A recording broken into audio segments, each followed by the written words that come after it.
సింధూర వర్ణంతో పులమబడి చూడగానే ఆంజనేయ స్వామిగా కనిపించే సిద్ధి వినాయక ఆలయాన్ని గురించి ఈరోజు మనం ఈ వీడియోలో తెలుసుకుందాం. తెలంగాణ రాష్ట్రంలోని తొలి సిద్ధి వినాయక ఆలయంగా ప్రసిద్ధికెక్కిన ఈ క్షేత్రం జహీరాబాద్ బీదర్ ప్రధాన రహదారికి పక్కన ఉన్న రేజింతల్ గ్రామంలో ఉంది. ఈ స్వామివారిని దర్శించుకోవటానికి తెలంగాణ, ఆంధ్రప్రదేశ్, కర్ణాటక, మహారాష్ట్రాల నుంచి ఎంతోమంది భక్తులు వస్తూ ఉంటారు. ఈ దేవాలయంలో గర్భాలయంలో ఉండే స్వామి దక్షిణాభిముఖుడే దర్శనమిస్తాడు. సిద్ధి వినాయకుని రూపము చాలా చిన్న కొండలాంటి రాతి మీద అస్పష్టంగా ఉంటుంది. ఈ స్వామివారికి సింధూర వర్ణాన్ని పొలమటం వల్ల చూడగానే ముందుగా ఆంజనేయ స్వామి గుర్తుకొస్తాడు. దాదాపు 208 సంవత్సరాల క్రితం నిర్మించబడిన ఈ ఆలయంలోని సిద్ధి వినాయకుని పైన ఉండే ఛత్రము చాలా ఆకర్షణీయంగా ఉంటుంది. అలాగే వెనుక వైపున సువర్ణ మకర తోరణము, దిగువన రజిత మకర తోరణంతో పాటు సూక్ష్మ గణపతి విగ్రహం కూడా ఉంటుంది. ఈ దేవాలయాన్ని గురించి స్థల పురాణాన్ని ఇప్పుడు తెలుసుకుందాము. ఒకప్పుడు దట్టమైన కీకారణ్యంగా ఉండే ఈ ప్రాంతానికి శివరాం పంతులు అనే యాత్రికుడు కాలినడకన అనేక క్షేత్రాలు దర్శిస్తూ ఇక్కడికి వస్తాడు. ఈ ప్రాంతానికి రాగానే ఎంతో మానసిక ప్రశాంతత కలిగిందట. వెంటనే ఆయన ఆ ప్రదేశంలో చాలా కాలము తపోదీక్షలో ఉండిపోయాడు. ఆ సమయంలో సిద్ధి వినాయకుడు ఆయనకు తన ఉనికిని తెలియజేసి పూజలు చేయమని ఆదేశించడం జరిగింది.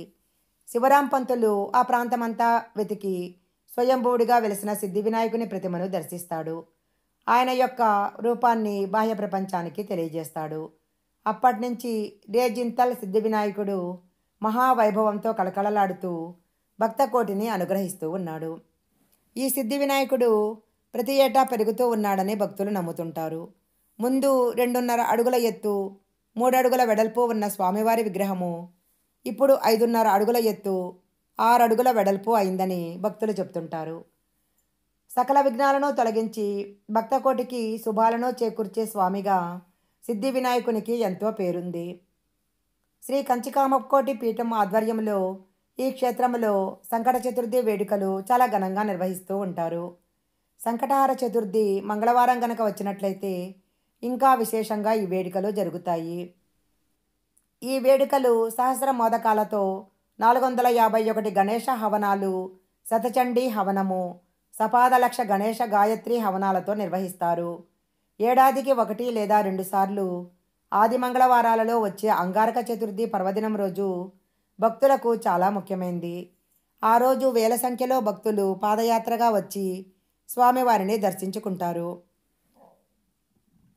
ఏ శుభకార్యం తలబెట్టినా ఎంతోమంది భక్తులు తొలి పూజ చేయటానికి ఈ స్వామివారి దగ్గరికి రావటము క్షేత్రం యొక్క గొప్పతనము.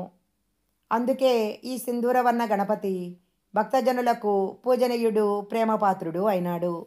ఈ వీడియో కనుక మీకు నచ్చినట్లయితే లైక్ చేయండి, షేర్ చేయండి. ఇలాంటి మరిన్ని వీడియోల కోసం మా ఛానల్ సబ్స్క్రైబ్ చేసుకోండి. పక్కనే ఉన్న బెల్ ఐకాన్ని యాక్టివేషన్ చేసుకుంటే మేము పెట్టే వీడియోలన్నీ కూడా మీకు ముందుగానే నోటిఫికేషన్గా వస్తాయి.